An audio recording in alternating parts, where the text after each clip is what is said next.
The hand of the clock is ticking fast. Time is running out. The harvest is plenteous. There is much land to be possessed, but the laborers are few and souls are perishing. Do you know that the global population today is over 8.1 billion people? Have you considered that statistically Christians are 2.34 billion people, representing 28.9% of the global population? Do you know that the Muslims are 1.9 billion people, standing for 23.5% of the global population? And do you know that those who are not Christians and are not Muslims are about 3.86 billion people, accounting for approximately 48% of the global population? Can you see that the global non-Christian and non-Muslim population more than doubles the global Muslim population? Yet the evangelistic thrust of the church is primarily among Muslims, and there are very little gospel engagement among the global non-Christian and non-Muslim populace. You know that there are about 4,300 religions among the global non-Christian and non-Muslim populace.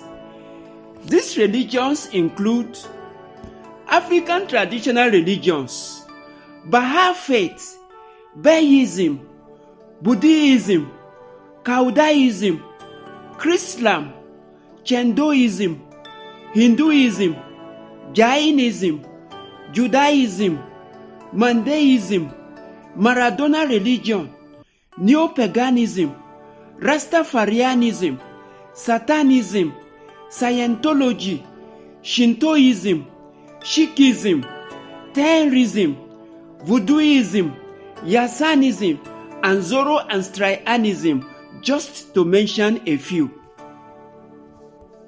The church does not even know that some of these religions exist, and therefore she is doing very little to engage them with the gospel.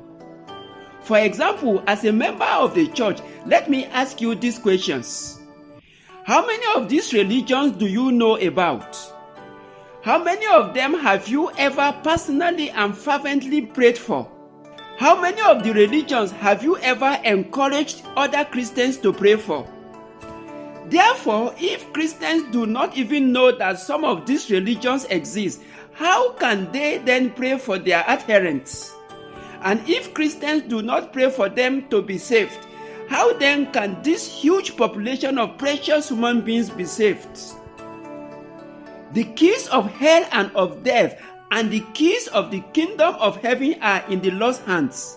But God has given the keys of the kingdom of heaven to the church and has retained the keys of hell and of death exclusively to himself.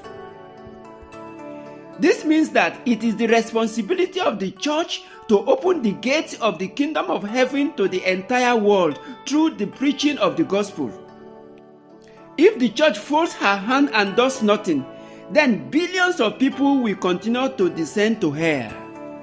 May God use this presentation to stir our hearts to rise up and join other Christians to begin to fervently pray for the global non-Christians and non-Muslims and to seek the salvation of these forgotten ones.